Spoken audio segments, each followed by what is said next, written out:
Oh, I forgot I muted you. Now you can talk. Bro, you screwed up my entrance. You muted me literally as we're getting the show started. This is a great start. This is how it should start. You deserve it at that. All right, let me restart. Let me get everything out of the way. Get your confidence because everything was perfect going into the show. We were ready to have a good show, and you screw up the entrance. So it's the Gamble on Ginter podcast. How we doing? Phenomenal.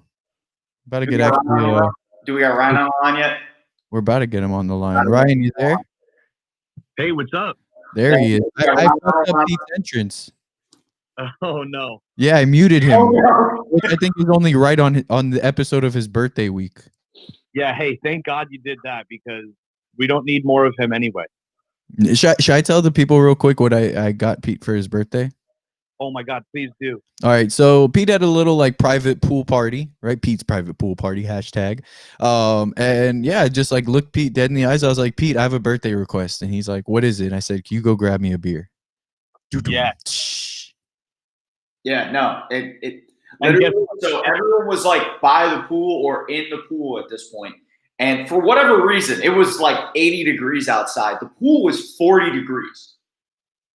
I was out at the time, and then everyone wanted to ask for drinks. And then Ryan would slam his drink so he can ask for another one. It was so rude. It was great. I had to parlay off of Amano's request. No, for sure. No, but anyways, it was a fantastic time for any of you guys who did come out. Thank you for all the birthday wishes. Thank you. This will be the one nice thing I say to you. Happy belated birthday, brother. Oh, thank you. Thank you. But after this, the line of disrespect will absolutely be crossed by Ryan and I. That's fine. That's what I expect. I mean, that's part of the show. It's part of just your everyday lives. How do you make Peter's lives just a bit more frustrating and a bit more miserable? You're already on the right track for today. So, but we're offsetting it with great picks because we've been winning. Yeah, we've been winning. We had a big Monday night winner with the Buffalo Bills and the under. We had a little bit. Was that Sunday night? No, it was Sunday night. Ryan, the king of late nights, not so good on Monday night, but we have been continuing to get some wins. Make sure you give us a follow at Gamble on Ginter. Make sure you give a follow to me, Ginty Fresh 36. Amano at Only Amano. Make sure you follow his show, Amano Talk. Ryan Gabriel 24. Make sure to give a follow there as well. We got a big show today. We're going to be talking about championship weekend in NCAA football. It feels like we're here, even though we have a lot of games that already got canceled. NBA tips back off. I think tips back off is the term that we're on Tuesday. Officially on the 23rd. So we'll kind of give you a breakdown of some of the futures. The 22nd is game one. 22nd is game one. Okay, excuse me. So we've got some great NBA action coming up. Amano and I know that the NBA was actually in the bubble. It was probably our most profitable venture through the year. We had one set where we were 75 to 80%. We did cross 80%. I don't expect the same crazy result that we had during that time. The bubble is a little bit different. The travel, there was no COVID cases during the bubble, so now there's going to be a lot of different factors that will be going into it. But we'll kind of give you a breakdown of a bunch of the different futures that we like. I know, Imano, you have a list of all the games that are coming up that first week. And we'll give you guys a good little breakdown from there. We'll obviously all talk about the NFL, give you our caps lock of the week. Both Amano and Ryan was a winner last week. Unfortunately, thanks to Matt Ryan, in the last second, I was not. But at the same time, 2-1 for the week. That is a profitable venture. But we're going to start a little bit differently. We usually start breaking down the NFL. We're going to start with championship weekend in the NCAA, and we're going to get into a segment that we like to call the Parlay Party. Then Parlay Party. There it is. Yes, Parlay Party. The Parlay Party. So we're going to go. Basically, what we do during this segment is we create a massive parlay. Nothing huge, $5-10 at the most, to try and pick all the different games that go on. We may have some individual bets that we feel more confident more than others, but we try to have the best designed parlay to try to get you a big winner. One of the things that me and Ryan are famous for is getting these big parlays to hit. We've hit some $5 parlays that have resulted in over $500 winning. And it happens a little bit more often than the average bear. So make sure you stay tuned to what we're doing today. So, we're going to go straight into it right now. We got college football coming up, championship weekend, playoff picture is coming about. We got the Big 12 championship game, SEC championship game, Big 10 championship game. Unfortunately, our beloved Chanticleers will not be playing today. They do have COVID cases. So they're the only way they were going to stop the Chanticleers. The only way. The only way that they were going to get stopped this season, they have to play. They had to play Louisiana Lafayette, who in their own right is an amazing team, beating an Iowa State team. However, it is a team that Coastal Carolina beat earlier in the season. It would have been a great matchup and really would have shown how good and how far the Sun Belt has come.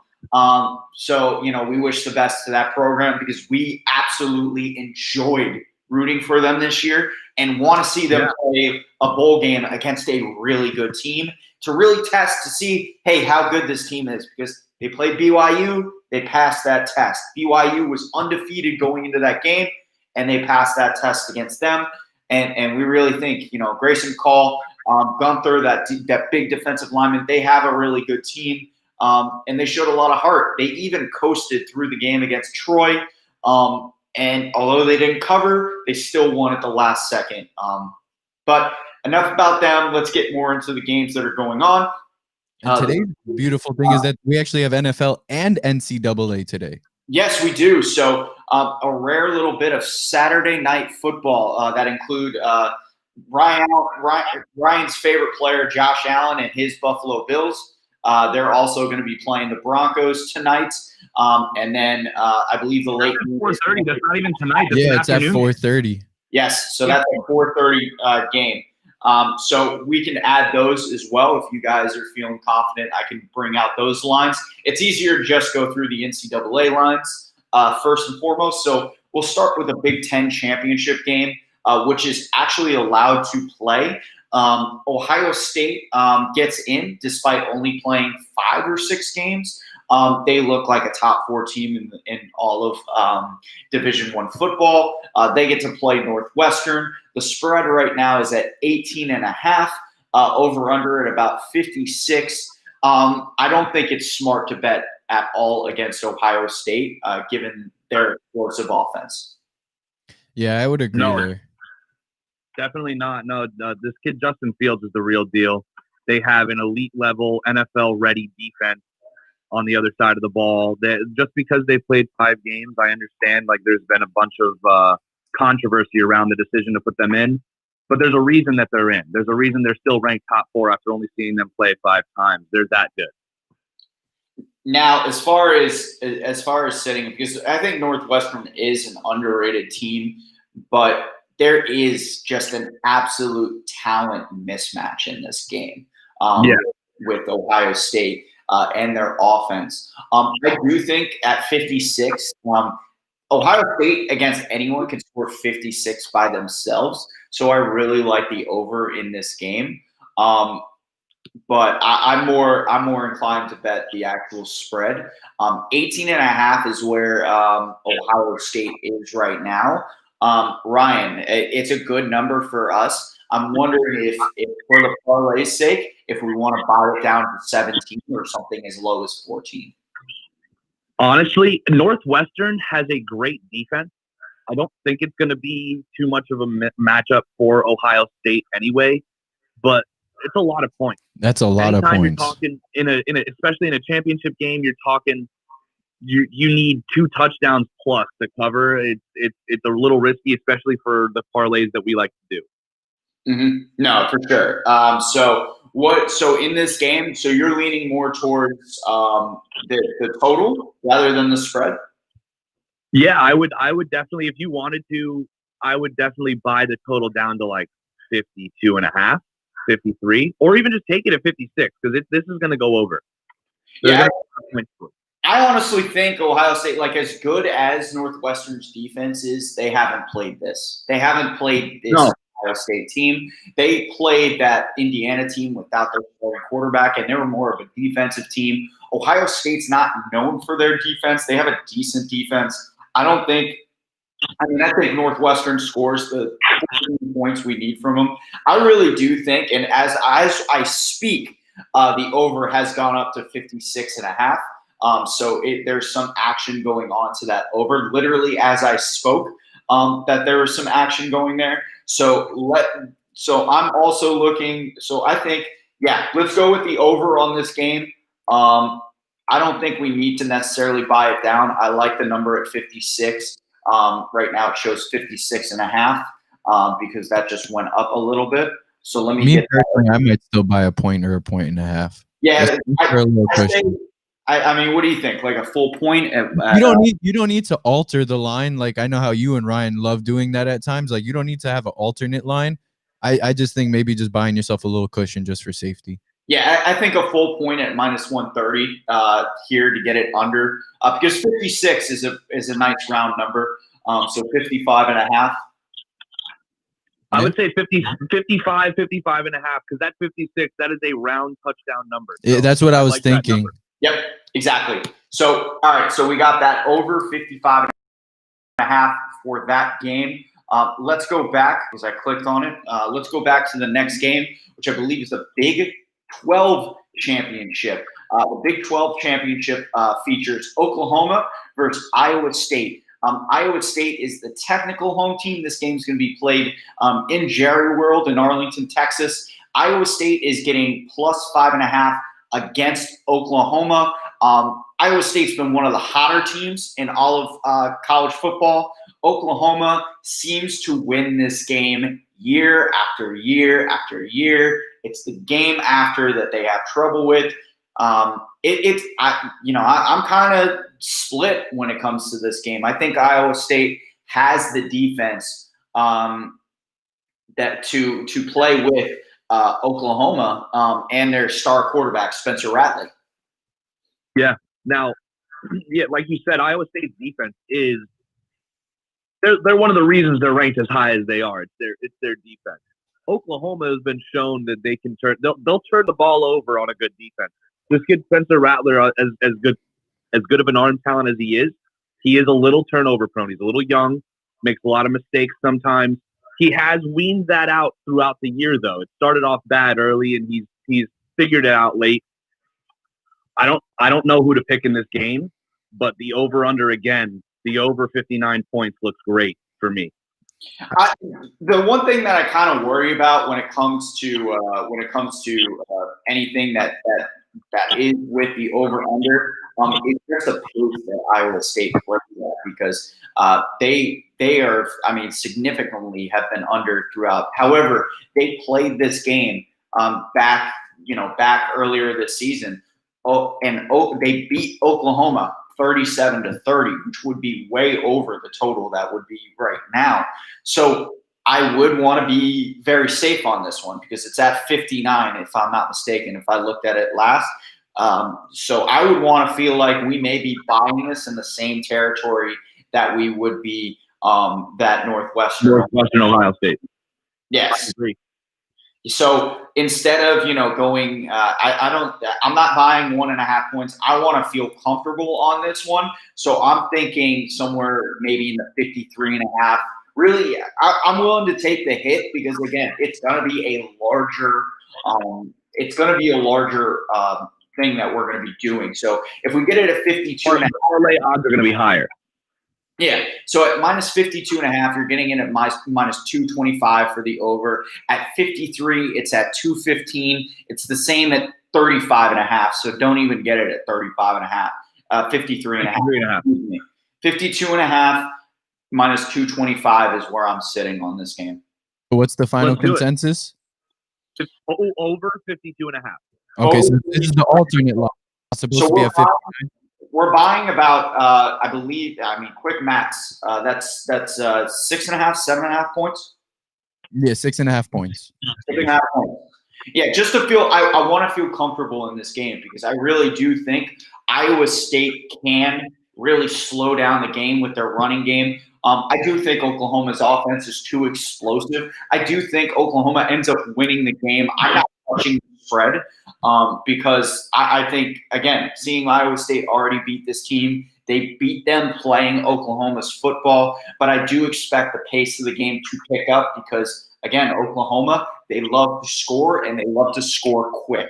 And they really turned their season around. They did have a rough start to the season, it felt like. It really did, but that's Oklahoma usually, the really good Oklahoma teams, the teams that have had Kyler Murray, the Kyler Murray type teams, Baker Mayfield teams that they've had in the past, Jalen Hurts teams that they've had in the past. It's been a very interesting setup to what they were. And, now they have a young quarterback in Ratley who's going to be back there next year. He had to struggle in order to find his footing. He has found his footing, and he's going to be the next great Oklahoma quarterback. Yeah, listen, this dude, Lincoln Riley, is the quarterback whisperer. Mm-hmm. He has 2 out of the last 3, not only Heisman winners as his quarterbacks, but first overall picks.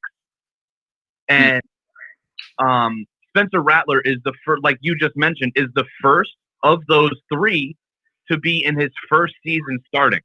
Mm-hmm. Kyler Murray got drafted in the only season he played, and Baker Mayfield transferred and was the starting quarterback for his senior season. Mm-hmm. No. And so I'm really excited to see what they can do with Spencer Rattler. I think it's only the beginning for him. Yes, it was a rough start, like I said earlier, like you guys just mentioned. But it's gotten so much better since then. And so that's why 52.5 is like, this is going to be easy. It's going to be easy money. Yeah, that's definitely easy money. And even at 59, you should still feel like there's somewhat of a safety net, given like how Pete said with the past, that they already went over in the past together.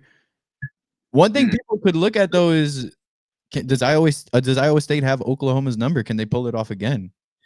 It's definitely possible. It's just why I'm so reserved on the line, because I feel like Oklahoma wins this game year after year after year after year. Lincoln Riley 9 times out of 10, but it's now the 10th time. They've been the class of the Big 12 for a while now. And then even though Iowa State, great quarterback in Brock Purdy, is going to probably be in the NFL as a backup, or maybe, we'll see who takes a chance on him. They have the weapons. They've had the defense this entire year. There's value if you want to go Iowa State money line, but I'm so scared of the total just because anything can happen in this game. It's a championship game. We are talking about a lot of championship games that are going to be on here. It's going to be a different level of intensity. Should we talk about the other championship game? Or should we save that? It's unlike years past where this week is usually just championship games. But a lot of people who are going through COVID things want to make up their games. So there's some other games that I want to throw out there. Texas A&M, Tennessee.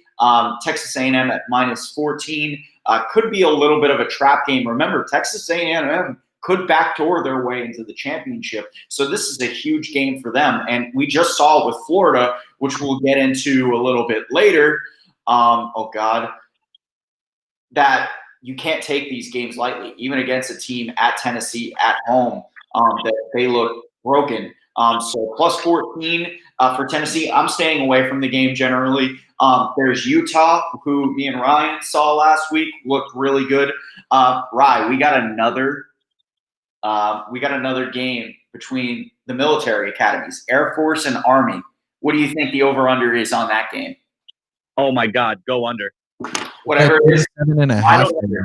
I don't even the over under point spread could be 10.5. I'll take the under. I don't even care. Like It's right now at 37.5. Nothing changes that, right? it's too much. It's too much. That's He too much. said that's too much. I agree. I agree. Also, there's value. Army at home plus 2.5. There's some value there. But 37.5, you want to take the under for this game? You want to add it in? Like, yeah, it hit last week. Last week's Army-Navy game for the 19th straight year went under. It is an absolute bore to watch, but it's a winner. I would just buy this up to 40.5. Just for safety. So let's do that. So we're going to go Air Force Army. We're going to buy it up to 40.5. Under 40.5. Excuse me. Got my Coastal Carolina in me for that game. Buying up. Yep. Giving these people the free picks right now. So far, our parlay, we have Ohio State versus Northwestern. We chose the over at 56.5, and we bought 1.5 points to bring it down to 55. We have Oklahoma versus Iowa State, the Big 12 championship game. We chose the over on an alternate line at 52.5. And then another alternate line in the Air Force versus Army game, we took the under. We're taking a lot of overs and unders here. Yeah, again, I like the total. Again, in these championship games, the line itself, you got to think of, hey, this is going to be, the odds are it's going to be a pretty closely contested matchup where maybe we're a little bit scared of the spread. I'll contest. I think Ohio State's going to kill Northwestern today, but again, it's consensus. We're all making this together.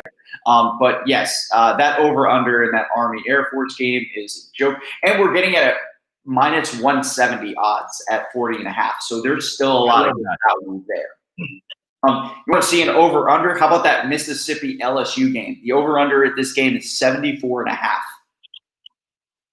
Jeez. Oh, no. Stay away. Jesus. Missouri, Mississippi State, not on my life. So that leads us into our next championship game. Clemson will be going to play Notre Dame. This is, in all likelihood, Clemson will win this game, and we will have both Clemson and Notre Dame in the playoff. And I think that's just. Clemson right now is at minus 10 for this game. Notre Dame is at plus 10. This game is being played in North Carolina, so a little bit of advantage Clemson for this game. The over-under right now is at 60. This was a 40-40 game. I love the over. Yeah. Yeah. Is it crazy to think, though, that Clemson could actually cover at 10 points? I think that might have been. I don't think it's crazy. We have Trevor Lawrence here, which we didn't have last time. He's a big difference maker. We've got a pissed off Clemson team. They don't lose very much, especially in the ACC. They've been dominating them for the last 3 or 4 years. I don't think it's far fetched that Clemson's going to just roll through this game, but. I think Notre Dame's a really good team. I think they're a playoff team. I think Ian Book is having a great season. Their defense is a little underrated.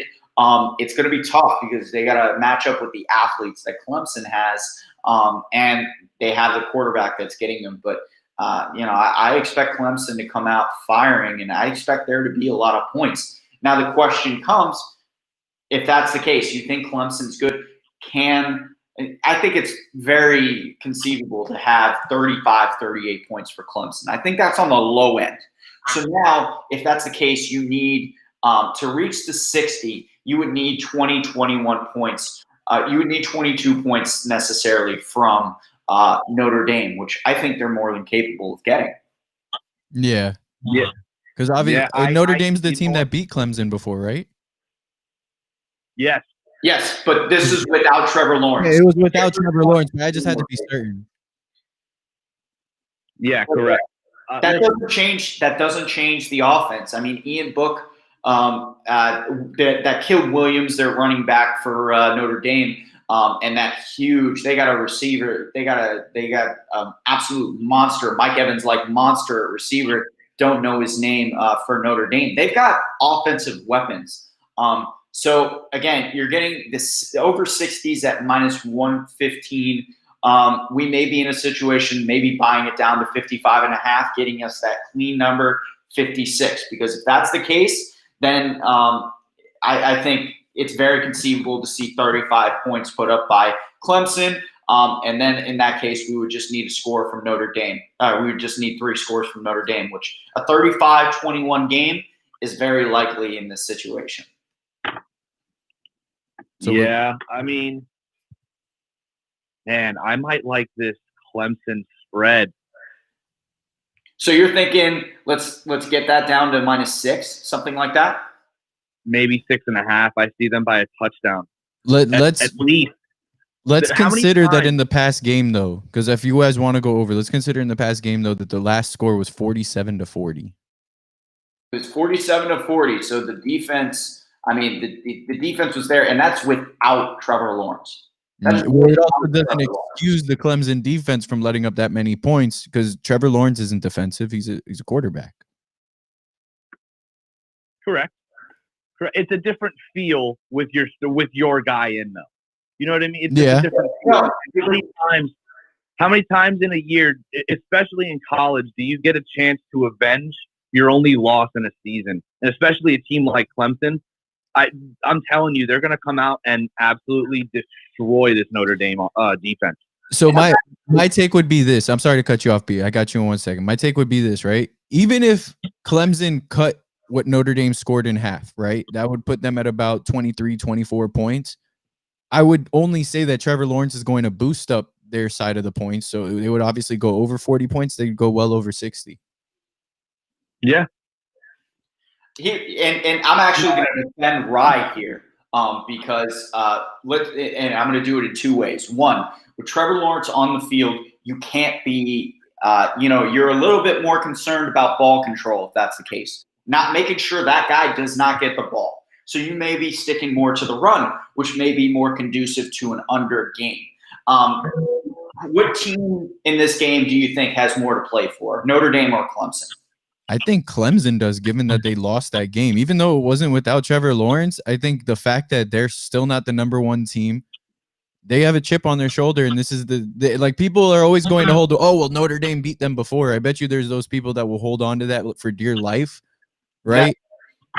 That and the fact that I think Notre Dame, no matter the result of this game, even if they lose by 40, I think they're a playoff team. I'm not saying they're not a playoff team, but they're definitely not better than Clemson. They're not. They should be ranked higher than Clemson. When we're thinking about this game and who has more to win, I think it's more so sided on Clemson. So I'm looking 6.5 -185 for Clemson in this game. I like that a little bit better than the over. I mean, just thinking about it, talking it out again. Even if Notre Dame is to keep this game close, they're going to try and keep the ball a little bit more than what they say. It's not going to be the same shootout type game. If it may, I don't expect 47-40. I do expect the over to hit. I think that is going to be a good bet when it comes down to it. But at the same time, I think the better bet here is Clemson -6.5. I love it. My vote's the over. Ryan, what are you choosing? You're going with the 6 points? I like the 6.5. Okay. We like Clemson. We like Clemson today. I really do like Clemson. I think 10 is enough where I think the spread is right. I think 6.5 points, right? Setting just like this is about 10 points better than Notre Dame, as good as Notre Dame has been this year. I think Notre Dame, no matter what happens today, is in. They're in. Even if they're not the ACC championship, Notre Dame is in, and they're going to give them a better game when it comes into the playoffs. So I think that's the better value for this sort of game. So we got 4 games right now on the slate. Let's see. Ryan had something he wanted to share. Oh, of course. Everyone was saying Notre Dame was never going to beat Clemson if they had Trevor Lawrence. Well, here's their chance. Notre Dame can either prove everybody right or prove everybody wrong. And I think regardless of what happens in this game, again, Alabama is going to be the #1 seed. I think it's pretty inconceivable to think that anyone else would get the #1 seed. These guys could play immediately again the next game. So It's a good thing to get a look at what the offense looks like with Trevor Lawrence and come up with a game plan that way, seeing it the second time out. Whereas now, you have a game plan. It's just I don't think it's so much. I don't see it on that end. So I'm seeing another Big Ten game that we have on the slate. Just moving on, the Wisconsin-Minnesota game. The line scares me, minus 12 for Wisconsin. What I do know about Minnesota is that their defense is really, really bad. So that number 47 on the over-under for a college game seems very low. Wisconsin loves to run the ball. Mm-hmm. Which runs the clock. Minnesota still has, I believe they still have an offensive line. Everyone is over 325 pounds on their offensive line. They're all huge. They do have a decent quarterback. I'm going to stay away from this game because these are both teams that are hammered by COVID-related issues. But that over-under seems low based on what I know about Minnesota's D, which is they're terrible. No, this is one of those games that I think it has like fool's gold to it. So another championship game that I think is definitely going to be the least talked about game, but it actually has some value as a good game. One of the only undefeated teams are the Spartans of San Jose State. They take on the Boise State. I don't get this. I'm looking at the game right now. It's saying TBA for the site that this game is being played, according to what I'm looking at. You don't know where the game's being played. They're going to play a boom. I don't know what to do with that. So based on that, I'll probably stay away blindly. I like Boise State minus 6.5. But again, that's blind. I'm not going anywhere near that game. Illinois, Penn State, no one wants anything to do with that. Stanford, UCLA, no thank you. So we have now the SEC championship game. Now we get the chance to talk about Florida and their loss last week. Seriously, who throws a shoe? Who throws a shoe? That was the dumbest thing. That lost them the game. That put them in field goal range. Who throws a shoe? And the thing is, and credit to the kicker, Cade York, and credit to LSU because they really did play well. Even if they didn't win that game, LSU showed that they have some people to go in for next year. They weren't playing for much this year. They were playing for pride. The spread was disrespectful. Of course, as a Florida fan, I took Florida in a way there. But the spread was disrespectful toward LSU. They still have a lot of talent on that team.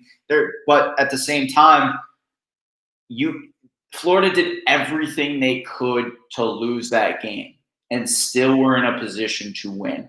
Now they got to go and play what everyone thinks is the most explosive Alabama team in the country.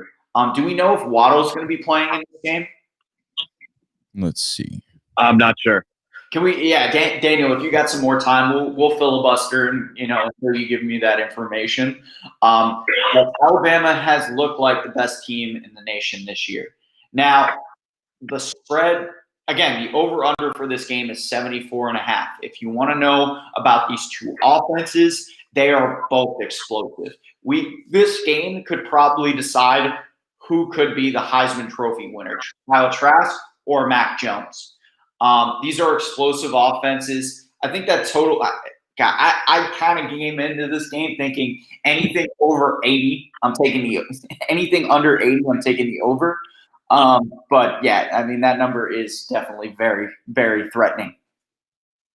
Okay, so who are we checking as far as injuries? One more time? Jalen Waddle. We know Devontae Smith's going to be playing their other stud receiver for Alabama. Yeah, they're saying that Kyle Pitts should be available for Florida. Okay, that's a good sign. Sean Davis should be available for Florida. Their linebacker Jeremiah Moon, running back Naquan Wright, linebacker Tyron Hopper, and a defensive lineman Marlon Dunlap. They're all expected to be back for the Gators. Okay, for Alabama, Waddle. Let's see. For Alabama, it's not clarifying. This doesn't change who I have for this game. It says his status is still up in the air. Sorry to cut you off. Waddle's still a game time decision. Okay. Florida hasn't lost by more than a touchdown all season. Now, after a bad loss to LSU, they are somehow 17.5-point underdogs to Alabama. Maybe my bias here, but I like Florida. I like the points there. Yeah, 17.5. Like that's almost too much.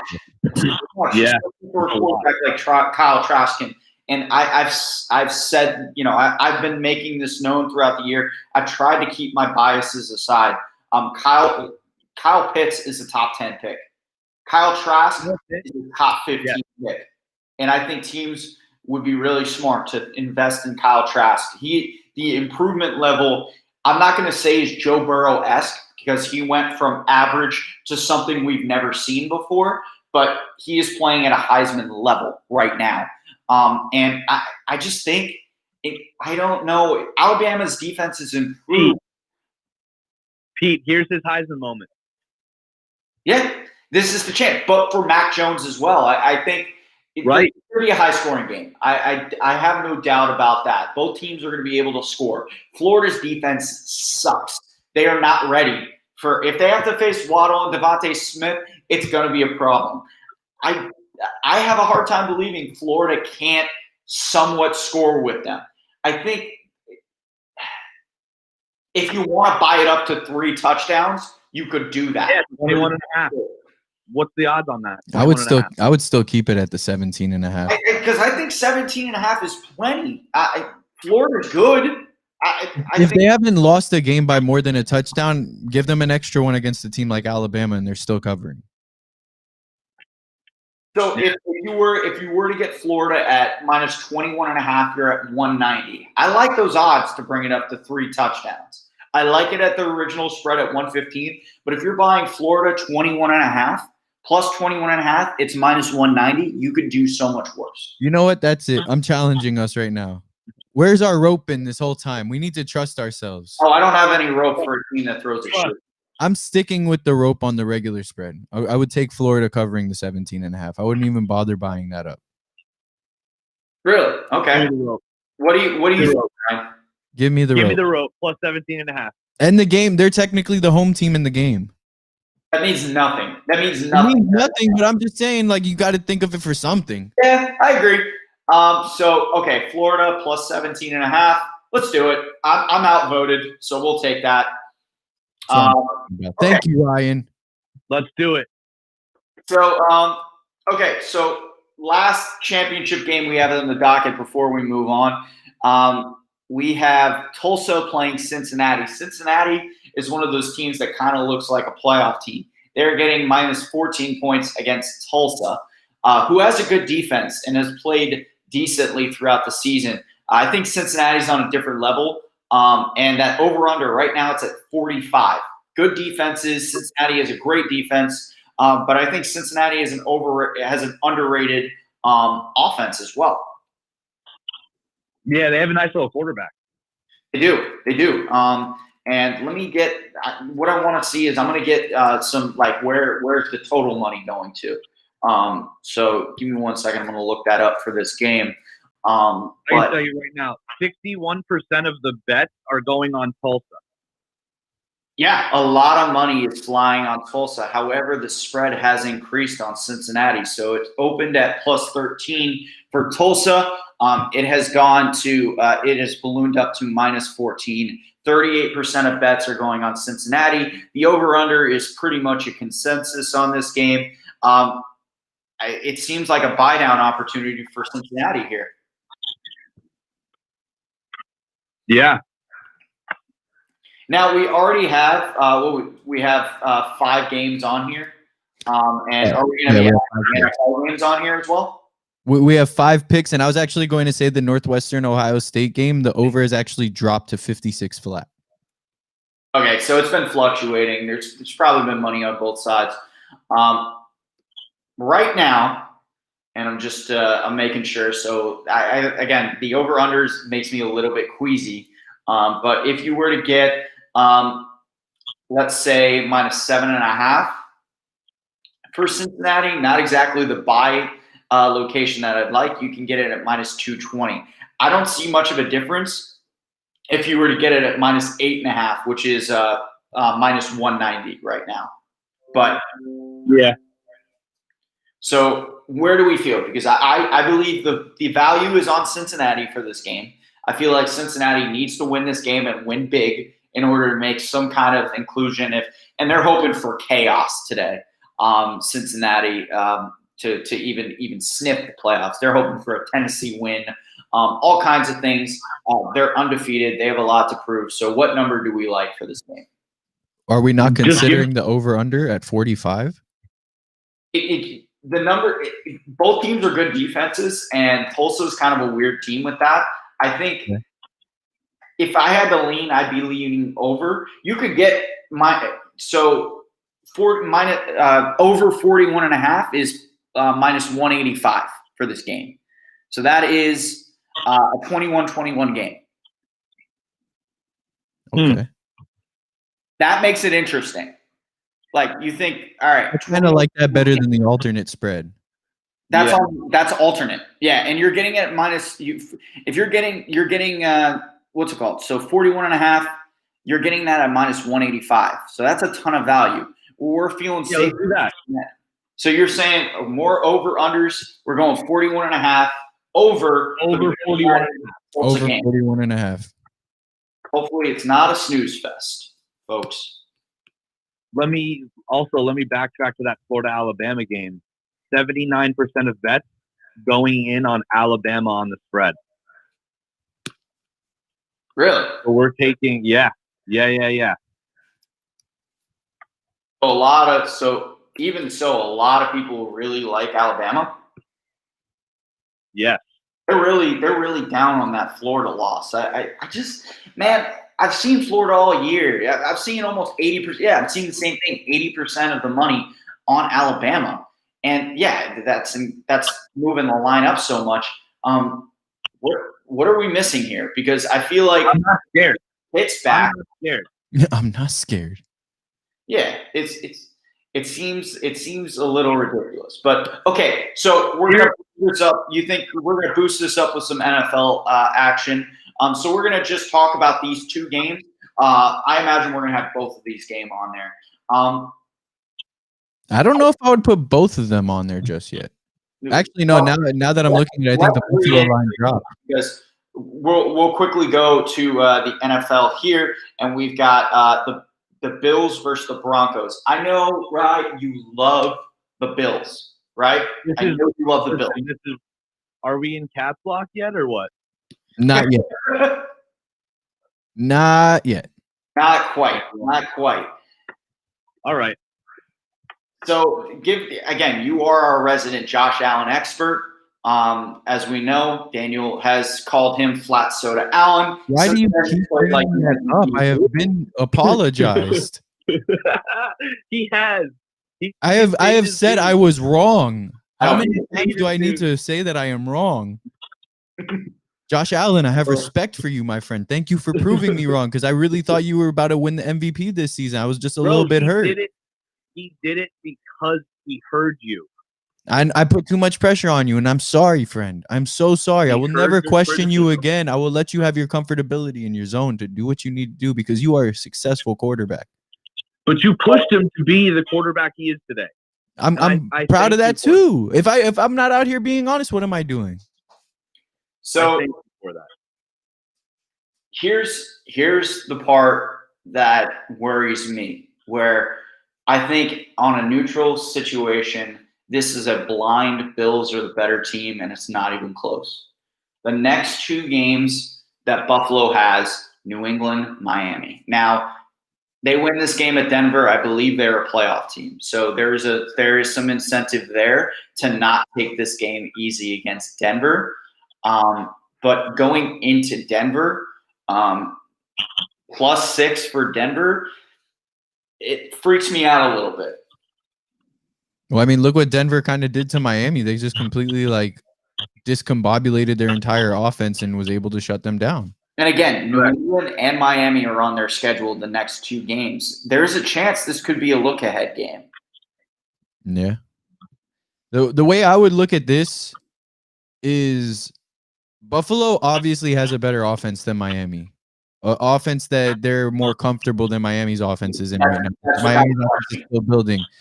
My thing would be, even though that's the case, I would still take Buffalo to go and cover that 5.5 points. I think Buffalo could win by a touchdown. And I know Ryan is leaning toward it, but I would definitely say that's a lock.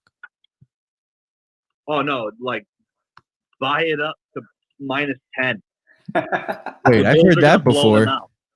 The Bills need to win this game to stay atop the AFC East, and so do the Dolphins.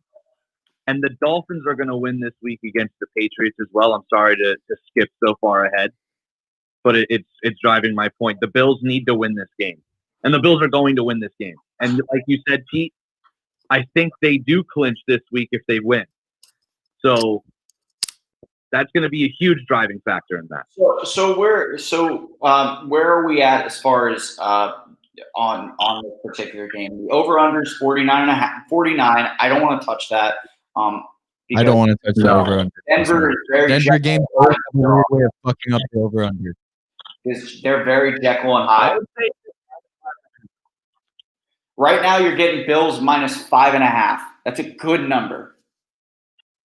I'm taking that. I would take it.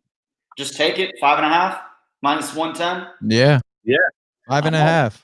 We're on the Bills today, boys. We're on the Bills. 5.5. No buy. We're not buying any points. This is a case of, hey, listen, we've got a difference of opinions regarding this game, but again, it is the super parlay. Yep. And may I say now that the Northwestern Ohio State game, the over has now gone up to 57. Ooh, okay. So, I mean, this is all changing as we go along. So our odds are going to look a little bit different. I am seeing that as well. So now it's at 56. So now we just got to buy 1.5 instead to get it to 55.5. So the last game today that we're going to talk about is this Carolina Green Bay game. No Christian McCaffrey today. I believe our colleague, one of our good friends, was not very impressed with what they saw from Carolina. They did not have DJ Moore. DJ Moore should be back, so they should have that offense raring to go. They have to go into Green Bay to play probably the best team in the NFC. And I have to take this time to apologize to Aaron Rodgers, who I said last week it was far and away Patrick Mahomes is running away with the MVP. That is not the case. You look at the numbers, Aaron Rodgers is right there. He is more than deserving. I tend to lean, hey, better team. Mahomes kind of gets credit, but I think Aaron Rodgers, at the end of the day, you can make an argument. Aaron Rodgers is doing more for the Green Bay Packers than Patrick Mahomes is doing for the Kansas City Chiefs, given the talent around Patrick Mahomes. So they get Carolina. They're -8 at home. What do we think? Real quick, I wanted to touch up on the Aaron Rodgers, Patrick Mahomes situation, because when we talked about it last week, right, we were talking about how Patrick Mahomes only has 2 interceptions. We talked about how Mahomes was leading in yards and things like that. If we look at it now, first off, Aaron Rodgers still does have the QBR percentage. He has a 69.6% percentage. I'm sorry, completion percentage. I apologize. Now he's leading in the touchdown realm by 6 touchdowns. He has less interceptions than Patrick Mahomes, and he's been sacked less times than Patrick Mahomes. Just throwing that out there. So I think I like Packers in this game. I think everyone kind of can agree. I think the spread is something that could be a little consensus. I think -8 is a good buy down. So you can buy it down to -6.5, by 1.5 points. You're not going to lose too much in odds, and you're going to get that touchdown buffer. So I would say just get it down to -7. So just even -7. So get the numbers at there, because I'm thinking 6.5 gives you the full touchdown, but you're saying -7. The difference is this, Ryan, so you can hear it, right? -7 right now is at -140. -6.5 is 145. I would probably just stick with the 6.5 just to guarantee it. Get -6.5. Yeah, it's not much of a difference at all. So I would definitely just take the alternate line in that case. Yeah. Okay. So let's go. So we like Green Bay. Yep, we like Point Green Bay. 6.5 because it's not. Wait, you said you got it at 145? It shows me that it's at 145. Hold on. Let me double check. Let me make sure I'm looking at the correct thing here. No, you're right. You are correct. I've got it at 150. No, so like that's if you buy it down within the actual one. If you go into the actual game itself, it's giving 6.5 at minus 145 odds. It's a good catch by Daniel. What I'm here for. Love it. So right now, let me just give a recap to everyone because this is going to be an 8-teamer. Again, $5, $10. This is not a huge one. This is not something you should be putting your mortgage on. We will have those picks later on. But right now, okay, we've got Green Bay minus 6.5, minus 145 odds. Clemson minus 6.5, 185, minus 185 odds. The over in the Tulsa Cincinnati game minus 185 odds. The over 52.5 in the Oklahoma Iowa State game for minus 225 odds. The under 41 for the Air Force Army game for minus 185 odds. The over, which I believe has gone up again. No, I just got to get it. In the Ohio State game? 55.5 for minus 140 odds. Buffalo at minus 5.5, minus 110 odds. And then hold on to the rope, Florida, plus 17.5, minus 115 odds. If you're putting $5 on that, that's a $267 profit. If you're putting 10, that's a $535 profit. Love to see that. So, I mean, personally, I'm going to play the $10 variety for this game. I think we got a really, really good one going on here. And when you? Again, it's going to be a fun day that we get some NFL, we get some college football. Ten's going to win you like 550.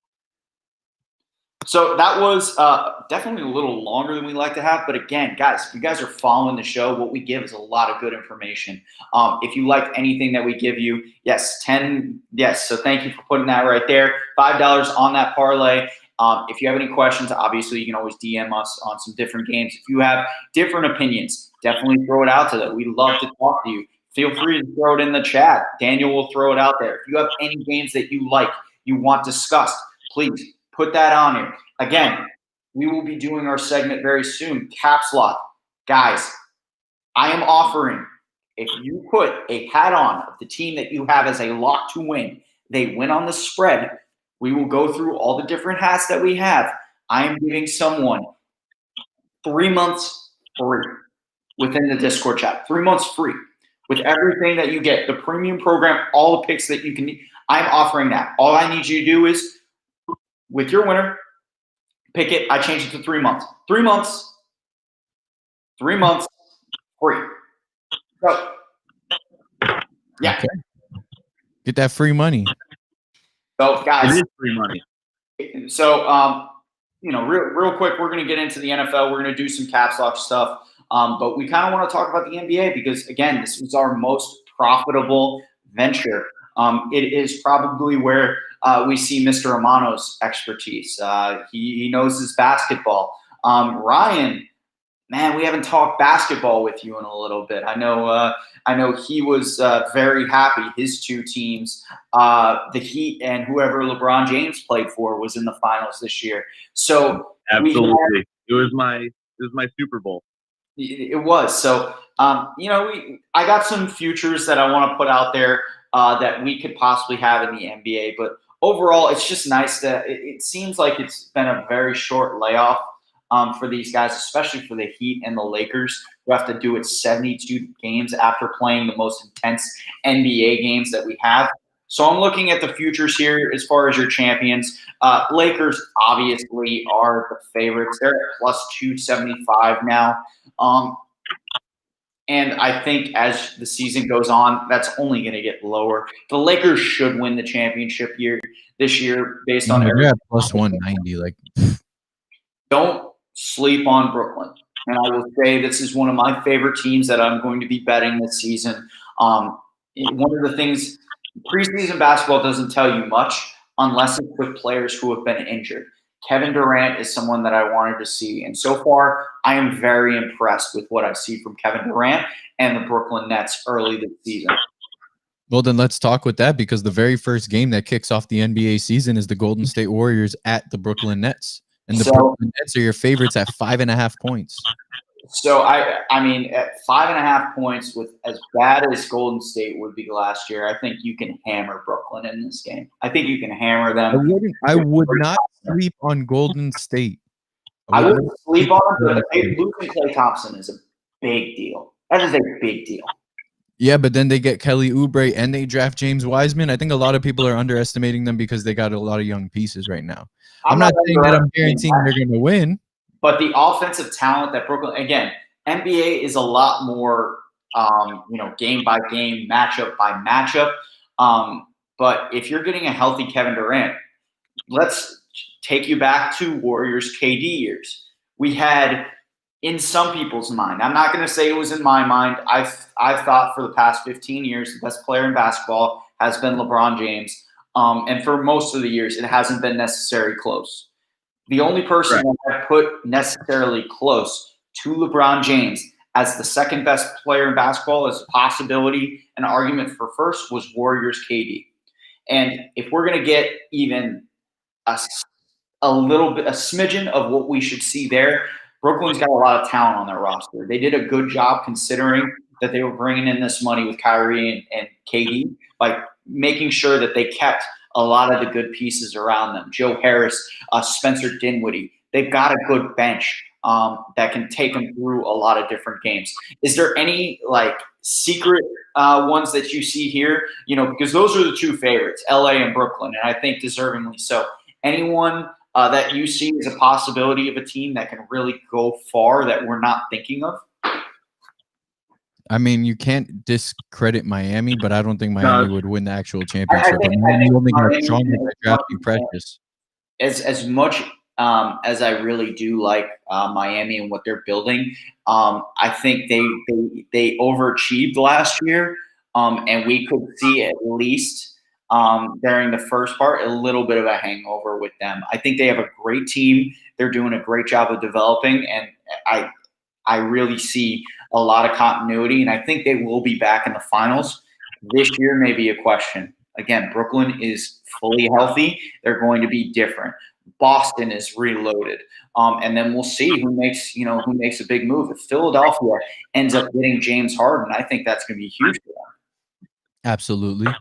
So in the Brooklyn game, we're sticking with Brooklyn because I like Brooklyn. 5.5 points good.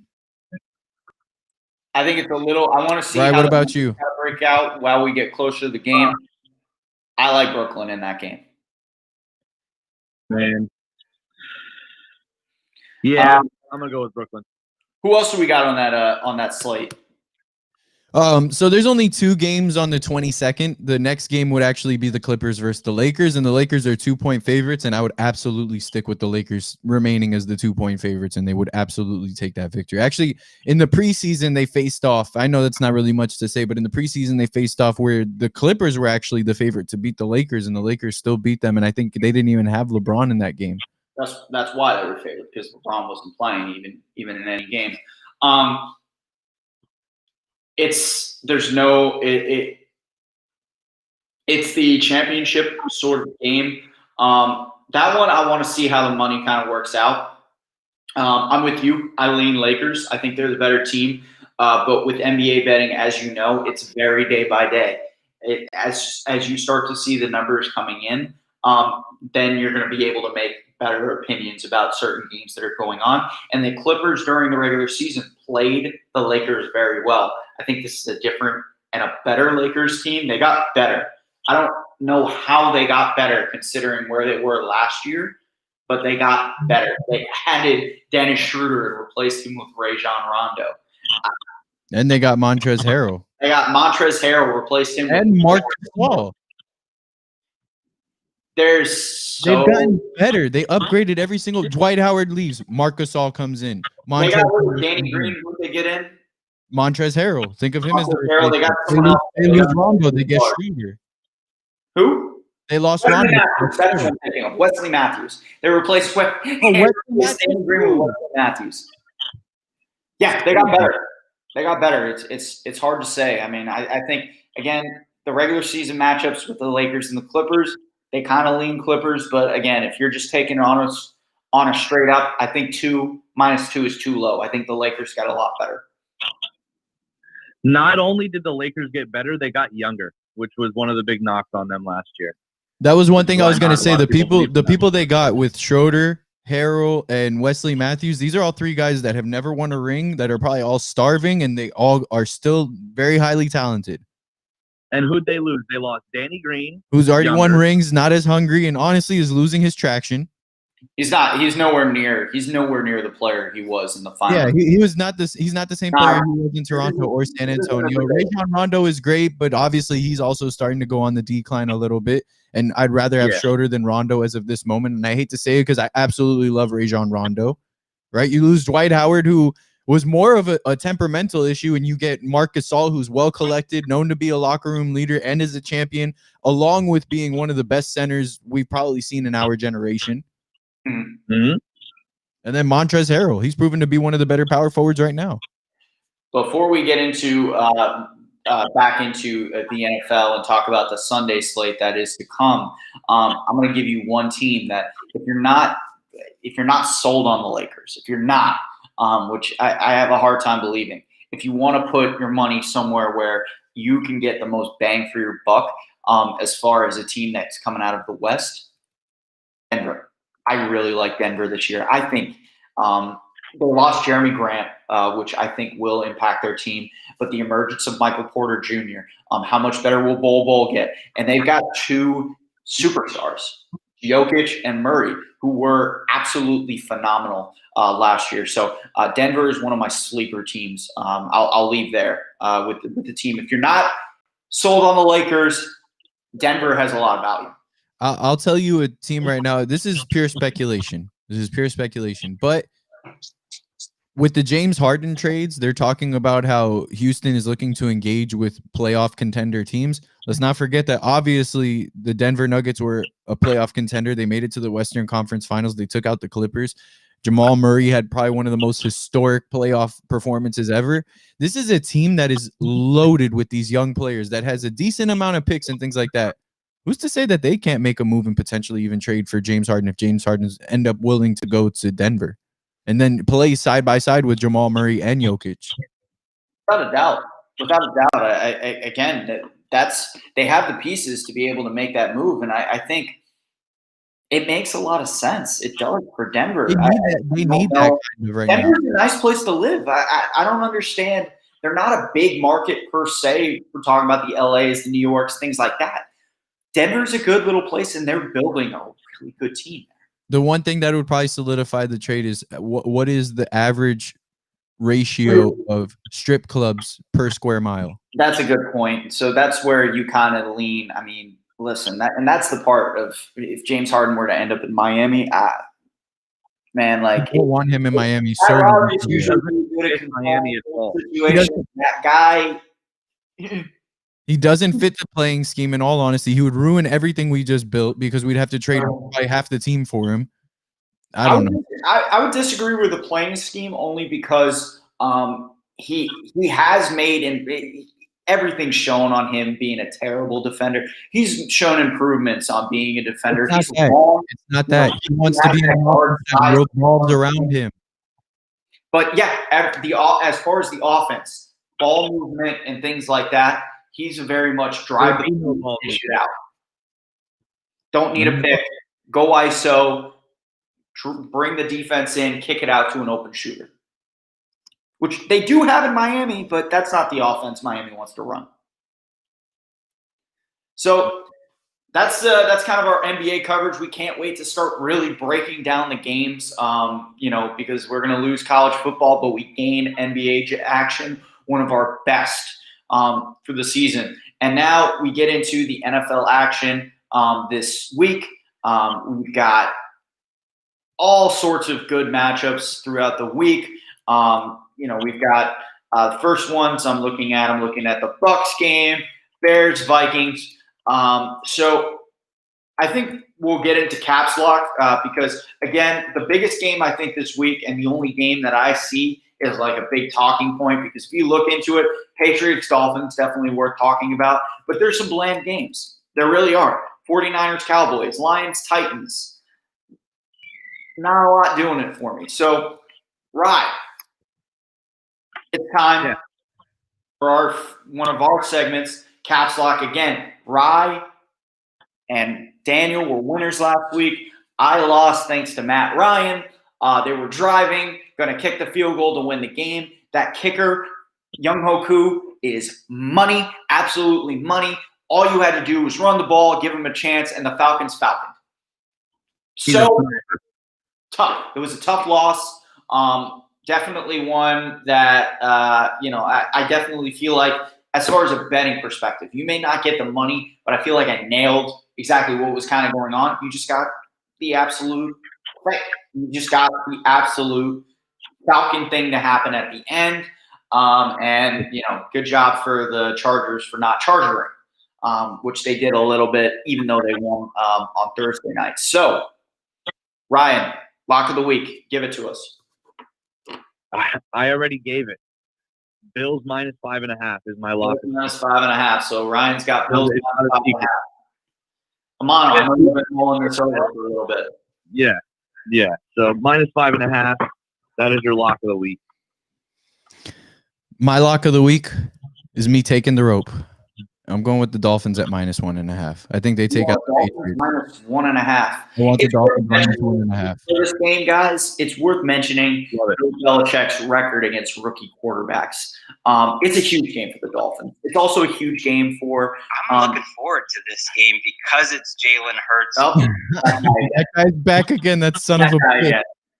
But my reasoning would be this: look at how Tua played against the Chiefs. Look at how our defense played against the Chiefs. This is the best team in the NFL by far. I don't think New England's going to put up a fight like that. They beat us at the beginning of the season. We got a chip on our shoulder right now. And we're at home. I'm taking Miami -1.5. Easy. So Miami, you're saying easy money. -1.5. How could you not? Okay. So getting into my lock of the week, we're going to go over to everyone's favorite team, the Washington football team. They get to, and you guys for one of the first times got to experience what. Mainly you kind of left a little early, but Ryan got a chance to experience a football team game with my pops. How was that experience? Wonderful. It was absolutely wonderful. I've never really talked football with him before. Okay, we lost Ryan, so we'll get into the game. Oh, right here. You not hear him? So, we lost. Oh, I think we lost Pete. Pete's on low connection. Pete, you're back. You're back, Pete. Can you hear us? So getting into the game, all right. We have. Rye heard you. Rye heard you. He heard us taking on the Washington football team. Now, the Washington football team. Mono, we're done. Is going into this game, and they are without their starting quarterback, Alex Smith, for this game. It doesn't look like Gibson's going to play, but what carries them is their defense. 7 out of the last 8 games, Washington has beat Seattle, and that includes a 17-14 win that was in 2017. Both teams were a little bit different situations. Seattle does not necessarily have a good defense. They're 26th overall in total defense allowed, where Washington has the clear advantage when it comes to that. They are the 4th best defense in all of football. So where does this game lie, and where do we make the decision on where do we see it? So the line is sitting at 6.5 right now. I would absolutely be getting this game right now, lock it in at 6.5. I think it is going to only go up. The 8th best offense for Seattle, they are not necessarily, they're more of a throwing team with DK Metcalf and Tyler Lockett, but they do have Chris Carson healthy and back. They're going to be able to establish the run a little bit in this game against Washington. Dwayne Haskins playing. he's due for a turnover or two, and it's going to be more of a ball control game for them. So I really like Seattle. I like them 6.5. They are my lock of the week. So looks like we lost Rye. Oh, Rye is still here. Rye is still. We actually lost you for a second, but Rye is here. Rye, say something so he could check. I'm here. You heard him now? Oh, I think we really lost Pete. Oh, Pete. Hold on.